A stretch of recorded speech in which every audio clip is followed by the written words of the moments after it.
My grandfather's funeral turned into a family showdown when his secret love letters were read aloud, and then it all started with the funeral. One of those somber, gray days that feel heavy even without the weight of death hanging over your family. We all gathered in the small-town church where my grandfather, Benjamin, had been a regular for decades. The pews were packed with people I barely recognized, neighbors who'd lived through Benjamin's glory days, and distant relatives who showed up only to save face. My immediate family was front and center, playing the part of the grieving kin, though the tension in the air was anything but reverent. I sat beside my sister Charlotte, who looked like she'd rather be anywhere else. At 24, she had a knack for sarcasm and eye rolls that could cut steel. "Are we really doing this whole morning charade for someone we barely knew?" she whispered under her breath. "Show some respect," I muttered back, but deep down, I agreed with her. Grandfather Benjamin wasn't exactly warm and fuzzy. To me, he'd always been the stern patriarch who spoke in short sentences and expected perfection. My dad, Henry, had clearly inherited that trait, and sitting between him and my mom, Grace, I could feel the rigidity in their posture. It wasn't grief, it was duty. After the service, we moved to the reception hall, where people milled around with cheap coffee and finger sandwiches. It felt strange to call it a celebration of life when no one seemed to have anything positive to say about Benjamin. Even Ella, my grandmother, who sat stoically in a corner, looked more relieved than bereaved. She wore her usual pearls and neatly pressed dress, the picture of composure, though I noticed her hands trembling when she thought no one was looking. As I was grabbing a sandwich, Connor, my cousin, swaggered up to me. He was 3 years older than me, and somehow still thought he was the cool older brother I never had. "Lucas," he said, smirking, "this whole thing is a joke, huh? Granddad would hate all this." I shrugged. "Maybe, but it's not like we can just skip it." "Well, if you're looking for a way out, I've got a bottle of bourbon stashed in my car," he said with a wink. "Just say the word." Connor's sister Madison joined us, cutting off whatever dumb plan he was about to suggest. "Really, Connor? Could you not make this about you for once?" she snapped. "We're here to support Grandma." "Relax, Mads," he said, raising his hands in mock surrender. "I'm just saying what everyone's thinking." I left them bickering and wandered into the quieter part of the house, the study. It was Benjamin's domain, a dark, wood-paneled room that smelled faintly of pipe tobacco and old books. I wasn't sure why I went in there. Maybe I was looking for some trace of the man I barely understood. Charlotte followed me, because of course she did. "What are you doing in here?" she asked, her voice low but curious. "Just looking," I said, scanning the bookshelves and desk cluttered with old papers. My eyes landed on a small, locked box tucked away in the corner of the desk drawer. "What's that?" Charlotte asked, appearing at my side like a nosy shadow. "No idea." I pulled it out, examining the intricate design on the lock. It looked ancient, like something out of a mystery novel. "You think there's a key around here?" Charlotte rolled her eyes, but started poking through the desk drawers. "It's probably just old bills or something." Grandpa wasn't exactly a man of mystery, but when I found the key, hidden beneath a stack of yellowed receipts, and opened the box, I realized how wrong she was. Inside were stacks of old letters, neatly folded and tied with a ribbon. They were addressed to Benjamin, but the handwriting was unfamiliar, and the envelopes smelled faintly of lavender, as if someone had taken great care with them. "What the hell is this?" Charlotte murmured, picking up one of the letters. I read over her shoulder. The words were intimate, tender, and written by someone who clearly loved my grandfather deeply. But the name at the bottom wasn't Ella. It was someone named Margaret. "Who's Margaret?" Charlotte asked, her voice a mix of confusion and intrigue. "I have no idea," I said, but as we read more, it became clear that these weren't just friendly notes. They were love letters, spanning decades, filled with declarations of passion and longing that felt completely out of character for the stern, distant man we'd known. "We can't tell anyone about this," Charlotte said quickly, stuffing the letters back into the box. "Why not?" I asked, though I was already feeling the same instinct to hide them. Whatever this was, it wasn't going to go over well with the family. Because if Grandma finds out, or Dad, or anyone, it'll blow up everything. she said, her voice urgent. I nodded, locking the box and slipping it back into the drawer. But I knew it was too late. The letters had already planted a seed of doubt, and I couldn't stop wondering who Margaret was, and what kind of life Benjamin had lived that none of us knew about. Back in the reception hall, I caught glimpses of my family, each lost in their own worlds. My dad was stiffly thanking guests for coming. My mom was hovering near Ella, and Connor was sneaking another drink. They all looked so normal, so oblivious to the secrets hiding just a few rooms away. But I couldn't unsee what I'd read. And deep down, I had a feeling that those letters were just the beginning. After the funeral reception ended and most of the guests had left, the immediate family stayed behind to hear the reading of Benjamin's will. Oliver, a close family friend and the executor, had already warned us that this would be a long, tedious process. Still, we gathered in the living room, the air heavy with anticipation and dread. Ella sat in her usual spot, perfectly composed, her hands folded on her lap. My dad, Henry, looked like he was ready to bolt at any moment, while my mom, Grace, tried to coax some calm into him with whispered reassurances. Charlotte perched on the edge of the couch, scrolling through her phone, while Connor leaned back in his chair like he owned the place. Madison sat beside him, visibly annoyed by his casual demeanor. I couldn't stop thinking about the letters. Charlotte and I hadn't talked about them since we'd shoved the box back into the drawer, but I could see the same unease in her eyes. My fingers itched to grab the box and demand answers, but I knew that would only add fuel to the fire. For now, it was a secret we'd have to keep, though I doubted for how long. Oliver cleared his throat, breaking the silence. All right, everyone, let's get started. Benjamin's will is fairly straightforward, but there are a few personal notes he included that I'll share at the appropriate time. Personal notes? Nora, my aunt, cut in, her sharp voice slicing through the room. What does that mean? Oliver gave her a tight smile. It means he had some thoughts he wanted to pass on to each of you.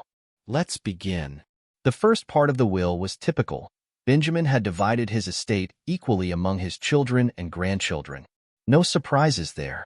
The house would go to Ella, along with most of his savings.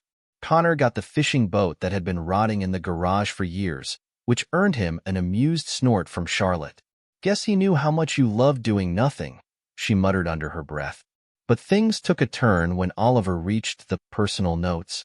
He started with Ella, reading a heartfelt message about their long marriage and the life they'd built together. For a moment, I thought I saw tears glisten in her eyes, but she quickly blinked them away. Then Oliver moved on to Henry. My dad sat stiffly as Oliver read a surprisingly tender message about how proud Benjamin had been of him, despite their many disagreements. My mom squeezed his hand, but he didn't react. When it was my turn, I braced myself. I wasn't sure what to expect. Benjamin and I hadn't exactly been close. But the message was brief and, oddly, encouraging. He wrote about the importance of forging my own path and not letting the weight of family expectations hold me back. It felt personal, like he'd understood me better than I'd thought. Then came Charlotte's turn, and Benjamin's note to her was short and sweet, calling her fiercely independent and urging her to never lose that spark. Charlotte rolled her eyes, but I could tell she was a little moved. Connor's note, on the other hand, was downright cryptic. To Connor, Oliver read, I leave my trust in your ability to rise above your temptations and make the right choices. I hope the mistakes of the past serve as lessons, not weights. Connor's cocky grin faltered, and for a moment, he looked like he wanted to say something, but Madison elbowed him before he could open his mouth. The tension in the room was thick, but the real explosion came when Oliver finished reading the will and moved to a box sitting beside him. There's one last item Benjamin wanted to address, he said, opening the box. My stomach sank. I recognized it instantly. It was the same box Charlotte and I had found in the study, the one with the letters. My heart started pounding as Oliver pulled out the letters, neatly stacked and tied with a ribbon. Benjamin asked me to share these with the family, he said, oblivious to the way my grandmother's face paled. These letters were written to him by someone named Margaret. Ella's composure cracked. Oliver, she said sharply, this isn't the time or place. I'm sorry, Ella, Oliver said, looking genuinely apologetic. But Benjamin was very clear about this. He wanted these read aloud. "No," she said, her voice trembling now. "This is private." My dad stood up, his face dark with anger. "Oliver, I don't know what you're playing at, but this is inappropriate." Before Oliver could respond, Connor snatched one of the letters from the stack. "Well, if Grandpa wanted us to know, we should know, right?" he said, ignoring the protests around him. He unfolded the letter and started reading aloud. The words hit the room like a bomb. The letter was passionate, romantic, and undeniably written by someone deeply in love with Benjamin. Margaret described stolen moments, secret rendezvous, and a love she said would last a lifetime. By the time Connor finished, the room was in chaos. "Who the hell is Margaret?" Nora demanded, glaring at Ella. "Did you know about this?" Ella's face was stone cold, her lips pressed tightly together. "That's none of your business," she said, her voice low and dangerous. "None of our business?" Nora shouted. "He was my father. If he was having an affair, we have a right to know." My mom tried to calm things down, but it was like trying to stop a wildfire with a garden hose. "Maybe we should all take a step back and—" "Take a step back?" Connor cut in, waving the letter like it was evidence in a courtroom. "This is insane. Grandpa was living a double life, and you want us to just sit on that?" "Enough." Ella's voice cut through the shouting, silencing everyone. She stood slowly, her hands shaking, but her eyes fierce. "Yes, I knew about Margaret," she said, her voice steady now. "And no, it wasn't an affair." The room went silent. Even Connor looked stunned. "What do you mean, it wasn't an affair?" he asked. Ella's gaze swept the room, her eyes lingering on each of us. "It's not my story to tell," she said finally. "But I will say this. Your grandfather was a complicated man. And if you think these letters tell you everything about him, you're wrong." With that, she walked out of the room, leaving the rest of us in stunned silence. Ella's dramatic exit left the room in a stunned silence, the weight of her words hanging heavy in the air. Margaret wasn't an affair? Then what was she? The letter Connor had read painted a picture of romance, passion, and intimacy. But if it wasn't betrayal, what was it? The silence didn't last long. "This is ridiculous," Henry snapped, breaking the tension. "Mom's clearly in denial. These letters are proof of an affair, plain and simple." "Dad," I interjected, my voice firm but cautious, "maybe we shouldn't jump to conclusions." He shot me a glare. "Conclusions? Lucas, what more proof do we need? We've just heard a love letter addressed to my father from a woman who isn't my mother." "But Grandma said," Charlotte started, but Henry cut her off. "Your grandmother is trying to save face, Charlotte. That's what she's always done." "Hey, take it easy," Connor said, his usual smirk returning as he twirled the letter in his hand. "We should be grateful for the drama. This funeral was boring as hell before this." "Put that down," Madison hissed, yanking the letter away from him. "You're not helping." "Oh, I'm not helping?" Connor shot back, his voice dripping with sarcasm. "At least I'm willing to face the truth, unlike some people." Madison ignored him and handed the letter back to Oliver, who looked like he wanted to disappear into the carpet. "I think we've read enough for today," she said firmly. "No," Henry said, his voice rising. "We're not sweeping this under the rug. If my father wanted these letters shared, then we'll share them. All of them." I felt a knot tighten in my stomach. The last thing this family needed was more fuel on the fire, but there was no stopping my dad once he got like this. He was a freight train, and everyone else was just collateral damage. Oliver reluctantly opened the box again, pulling out another letter. "I don't think this is a good idea," he said, glancing around the room. "These letters are deeply personal. Maybe we should respect Benjamin's wishes and—" "My father's wishes were for us to know," Henry interrupted. "So read." Oliver sighed and unfolded the next letter. His voice was shaky as he began reading, but the contents of the letter were clear. Margaret spoke of meeting Benjamin in secret, of longing to be with him openly, and of the sacrifices they'd both made to keep their love hidden. There was even a mention of a place, a small lakeside cabin where they'd spent weekends together. By the time Oliver finished, my mom, Grace, was gripping my dad's arm, as if trying to hold him back from exploding. "Henry," she whispered, "this isn't the time." "Oh, it's exactly the time," Henry snapped. "Did you hear that? A cabin?" He was sneaking off to see her. God knows how long this was going on. Decades, apparently, Connor said, leaning back with a smug grin. Guess Grandpa had a wild side. "You think this is funny?"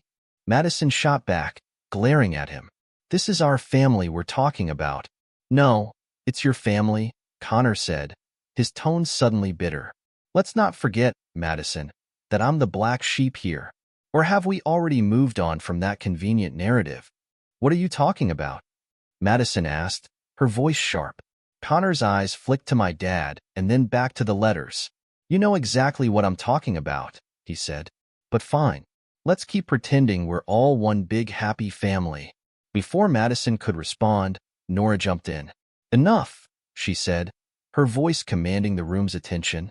"This isn't about Connor or Madison or anyone else. This is about Benjamin and the lies he kept from us." "And how do you know they were lies?" Charlotte challenged, surprising everyone. My sister rarely spoke up in these kinds of family arguments, but when she did, she didn't hold back. "Grandma said it wasn't an affair. Maybe there's more to the story than we think."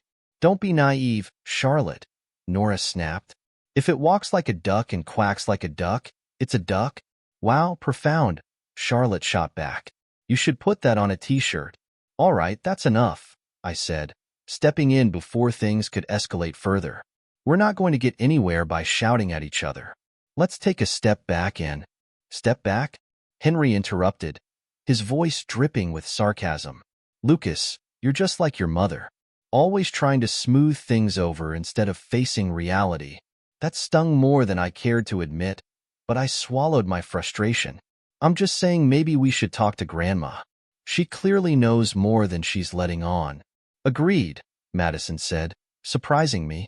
"Grandma's the only one who can explain what's going on. These letters are just pieces of a puzzle, and we're missing the bigger picture." Henry shook his head, but before he could argue, Ella reappeared in the doorway. Her face was pale but composed, and she carried herself with the same dignity she always had. "If you all insist on digging up the past," she said quietly, "then you might as well hear it from me." The room fell silent. Even Connor straightened up, sensing the gravity of the moment. Ella walked slowly to her chair and sat down, her hands trembling slightly as she folded them in her lap. "Margaret wasn't just anyone," she began, her voice steady but filled with emotion. "She was someone your grandfather loved very deeply. And yes, I knew about her." My dad opened his mouth to speak, but Ella raised a hand, silencing him. "Let me finish," she said. "Benjamin and Margaret met long before he and I were married. They were young, and they fell in love. But life had other plans. Margaret came from a family that wouldn't have approved of Benjamin, and they were forced apart." She paused, her gaze distant as if she were reliving the memories. "When Benjamin and I married, I knew he still carried a piece of Margaret with him, but I also knew he loved me. I accepted that part of him because, well, because I loved him." "So what?" Nora said, her voice skeptical. "You just let him carry on with her?" Ella sighed. "It wasn't like that. Margaret re-entered his life years later, after her husband passed away. By then, Benjamin and I had built a life together, a family. I made my peace with it because I knew Margaret made him happy in a way I couldn't." The room was stunned into silence. For the first time, my father looked genuinely speechless, his anger replaced by something softer, something like confusion. "But why now?" I asked quietly. "Why did he want us to know about this now?" Ella looked at me, her eyes filled with both sadness and wisdom. "Because he wanted you to understand that love is never simple, and that sometimes the choices we make aren't about right or wrong. They're about survival." It was a lot to take in. The letters, the revelations, the implications for our family. They felt like waves crashing over me, pulling me under. And yet, I couldn't shake the feeling that there was still more to the story, more pieces waiting to fall into place. Ella's revelation should have brought some clarity to the chaos, but instead, it set off a chain reaction that pushed our already fragile family into open conflict. As she finished speaking, The room erupted into a cacophony of raised voices, accusations, and deep-seated grievances that had been simmering for years. "I can't believe this," Nora snapped, her voice dripping with disdain. "You knew about this Margaret, and you just let it happen? What kind of marriage is that?" Ella's composure faltered, but only slightly. "A real one," she said quietly. "Life isn't black and white, Nora. Maybe one day you'll understand that." "Don't patronize me," Nora shot back. "This isn't some romantic tragedy. He cheated. End of story." "You think everything is so simple," Ella replied, her voice trembling with barely concealed anger. "But you have no idea what it was like to be married to Benjamin. The sacrifices I made. The choices we both made." "That's enough," Henry said, stepping forward. He looked at Ella, his expression torn between anger and confusion. "You're defending him? After everything we just heard?" "I'm explaining," Ella said firmly. "You don't have to like it, but you will respect it." "Respect it?" Henry said, his voice rising. "You want me to respect the fact that my father was living a double life? That he loved someone else more than his own family?" Ella's eyes narrowed, and for the first time, I saw steel in her gaze. "Don't you dare act like you know what was in his heart, Henry. Your father loved this family. He loved you. But he was also a man. A complicated, flawed man. Just like you." Henry flinched as if he'd been slapped. But before he could respond, Connor chimed in, clearly enjoying the spectacle. "Well, this is getting spicy," he said, leaning back in his chair. "Let's keep going. Who else has secrets they want to air out? Come on, don't be shy." "Shut up, Connor," Madison snapped, glaring at him. "This isn't a joke." "Of course it isn't," Connor said, his voice dripping with mock sincerity. "It's just a tragic family drama. All we're missing is a reality TV crew." I couldn't take it anymore. "Enough," I said, my voice cutting through the noise. "This isn't helping." "Oh, and what do you suggest, Lucas?" Connor said, turning his attention to me. "Should we just sit in a circle and sing Kumbaya? I suggest we stop tearing each other apart long enough to figure out what the hell we're supposed to do next," I shot back. "Or is that too much to ask?" The room fell silent for a moment, the weight of my words hanging in the air. But the tension was far from gone. It was simmering, ready to boil over at the slightest provocation. And then it came. An unexpected bombshell from Madison. "I know who Margaret is," she said quietly, her voice cutting through the silence like a knife. All eyes turned to her. "What?" Henry said, his voice sharp. "What are you talking about?" Madison hesitated, clearly uncomfortable, but she pressed on. "Margaret isn't some random woman from Grandpa's past. She's Mom's sister." The room exploded. "What?" Henry roared, turning to Grace. "Is this true?" My mom looked as if the floor had just dropped out from under her. I don't know what she's talking about," she stammered. "Oh, come on, Mom," Madison said, her voice heavy with accusation. "You've been hiding this for years. Margaret was your sister, wasn't she? The one who disappeared." "That's enough," my mom shouted, her voice cracking. Tears welled up in her eyes, and she buried her face in her hands. "Wait," Charlotte said, her voice shaking. "Margaret was our aunt? And you never told us?" "This is insane," Henry said, pacing the room. "Why would Benjamin? Why would my father?" "Because he loved her," Ella said quietly, "and because Grace couldn't bear to face the truth." "Stop it," my mom said, her voice muffled by her hands. "Just stop." But it was too late. The floodgates had opened, and there was no stopping the tide. "Let me get this straight," Connor said, his voice dripping with disbelief. "Grandpa was in love with his wife's sister? This is some next-level soap opera stuff." "Connor, shut up," Madison hissed, but he ignored her. "This explains so much," Connor continued, leaning forward with a gleam in his eye. "The tension at every family gathering, the way Grandma and Mom always avoided certain topics. They've been covering this up for decades." "Not everything is a game to you, Connor," I said, glaring at him. "Maybe try having some compassion for once." "Compassion?"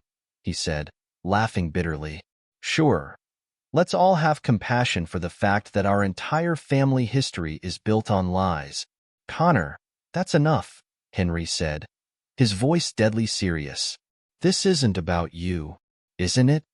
Connor shot back. Because it feels like I've been lied to my entire life, just like everyone else in this room. The argument spiraled from there, with accusations flying and old wounds being reopened. Nora brought up a decades-old fight about the family business. Madison accused Connor of being a selfish opportunist. Even Charlotte got dragged into the fray when Nora accused her of being too young and naive to understand the situation. And through it all, Ella sat quietly, watching the chaos unfold with an expression I couldn't quite read. It wasn't anger or even sadness. It was resignation. As if she'd known this moment was inevitable. Finally, I couldn't take it anymore. Enough! I shouted, my voice echoing through the room. This isn't going to solve anything. We need to stop fighting and figure out what we're going to do about this. Do about what? Henry said, his voice dripping with sarcasm. There's nothing to do, Lucas. Dad's gone. The past is the past. But it's not, is it? I said, meeting his gaze. This changes everything. We can't just pretend it didn't happen. And what do you suggest? Henry asked, his tone challenging. We can't exactly ask him to explain himself. No, but we can figure out the truth, I said, my voice steady. If Margaret was Mom's sister, then there's more to this story than we know. And I, for one, want answers. The room fell silent again, the weight of my words settling over everyone. For a moment, I thought they might actually listen. But then Connor laughed, a bitter, humorless sound that made my blood boil. Good luck with that, he said, standing up.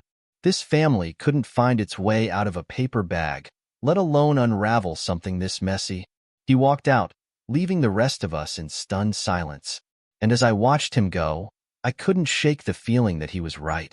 After Connor stormed out, the room stayed silent for what felt like an eternity. Everyone was too drained, or too shocked, to speak. Ella sat with her hands folded in her lap, her gaze fixed on something none of us could see. My mom, Grace, was trembling, clearly on the edge of breaking down completely. And my dad, well, Henry just looked furious, pacing the room like a caged animal. Finally, Charlotte broke the silence. Okay, she said, her voice cutting through the tension. Let's all take a breath and figure out what the hell just happened. Mom, is it true? Was Margaret your sister? My mom hesitated, her eyes darting between all of us, as if trying to find the right answer, or the strength to say it. Yes, she said finally, her voice barely above a whisper. Margaret was my sister. The air seemed to leave the room all at once. Even though Madison had already revealed it, hearing my mom confirm the truth made it real in a way that felt almost suffocating. But you never told us? I asked, trying to keep my voice steady. Why? My mom shook her head, tears spilling down her cheeks. It's complicated, she said, her voice cracking. Margaret and I had a falling out when we were young. She was always different, wild. She didn't follow the rules. And when she fell in love with Benjamin, before he married your grandmother, it caused a rift in the family. My dad stopped pacing and turned to her, his face a mask of disbelief. Wait, what? You're saying my father was in love with your sister before he even met my mother? Grace nodded, her tears falling freely now. They were planning to get married, she said, her voice trembling. But Margaret's parents, our parents, disapproved. They thought Benjamin wasn't good enough for her, so they forced her to break it off. Margaret was devastated, and Benjamin, well, he eventually moved on. Or at least, that's what we thought. Ella spoke then, her voice quiet but firm. He never moved on. Not really. All eyes turned to her. You knew, Henry said, his voice low and accusing. You knew this whole time. Ella met his gaze without flinching. Yes, she said simply. I knew. Margaret came back into Benjamin's life years later, after her husband died. By then, your father and I had been married for decades. She and Benjamin reconnected, and, well, you've read the letters. You know the rest. But you stayed with him? Madison asked, her voice filled with disbelief. You just accepted it? Ella sighed, her expression heavy with weariness. Marriage isn't what you think it is, Madison. It's not just love and happiness. It's compromise, sacrifice, and sometimes it's about accepting the parts of someone you can't change. That's not marriage, Nora spat. That's settling. Maybe, Ella said, her voice steady. But it's what I chose. Henry looked like he was about to explode. You let him carry on with her? You let him betray you, betray this family, and you just, what? Looked the other way? Ella's eyes narrowed, and for the first time, I saw real anger in her gaze. Don't you dare judge me, Henry. You have no idea what it was like. Benjamin loved Margaret, yes, but he loved me too. And he loved this family. That's why he stayed. That's why he chose to keep it a secret. Until now, Charlotte said, her voice cutting through the noise. He wanted us to know. He wanted us to understand. Understand what? Henry snapped, turning to her. That he was a liar?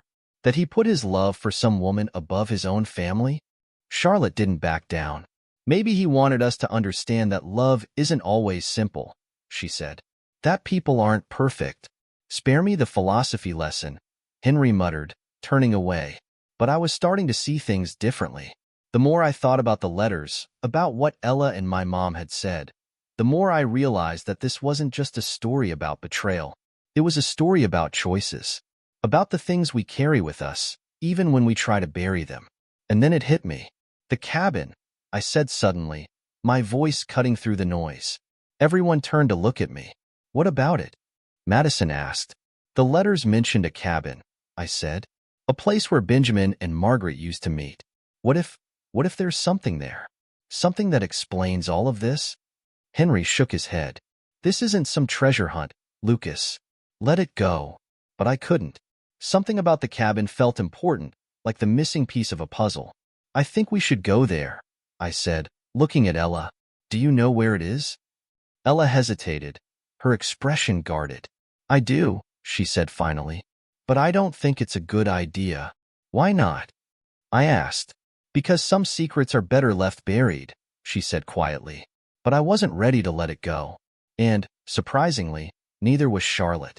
I'm with Lucas, she said. If there's more to the story, we deserve to know.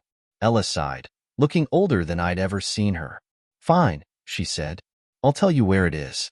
But don't say I didn't warn you. The drive to the cabin was tense, the car filled with an uneasy silence. It was just me, Charlotte, and Ella. No one else wanted to come. Henry had refused outright, and my mom was too shaken to even consider it. Madison and Nora had stayed behind to console her, while Connor had disappeared completely, probably off sulking somewhere. The cabin was exactly as I imagined it. Small, secluded, and perched on the edge of a serene, glassy lake. It looked untouched, as if time had forgotten it. Ella stayed in the car, refusing to go inside, so it was just Charlotte and me. The inside of the cabin was dusty and filled with old furniture, but it had a warmth to it, like it had been loved. We found a small wooden box on the coffee table, and when I opened it, I found a stack of photographs and more letters. But these weren't like the others. These letters weren't from Margaret to Benjamin. They were from Benjamin to Margaret. Reading them felt like stepping into his mind. He wrote about his love for her, yes, but also about his guilt. His guilt for staying with Ella, for not being able to give Margaret the life she deserved. But there was something else, too. Something that stopped me cold. Lucas, Charlotte said, her voice trembling as she pointed to one of the photos. It was of a young woman holding a baby. On the back of the photo, in Benjamin's handwriting, were the words, Margaret and Lily, 1973. Lily? I whispered, my heart pounding. Who's Lily? Charlotte looked at me, her face pale. I think she's his daughter,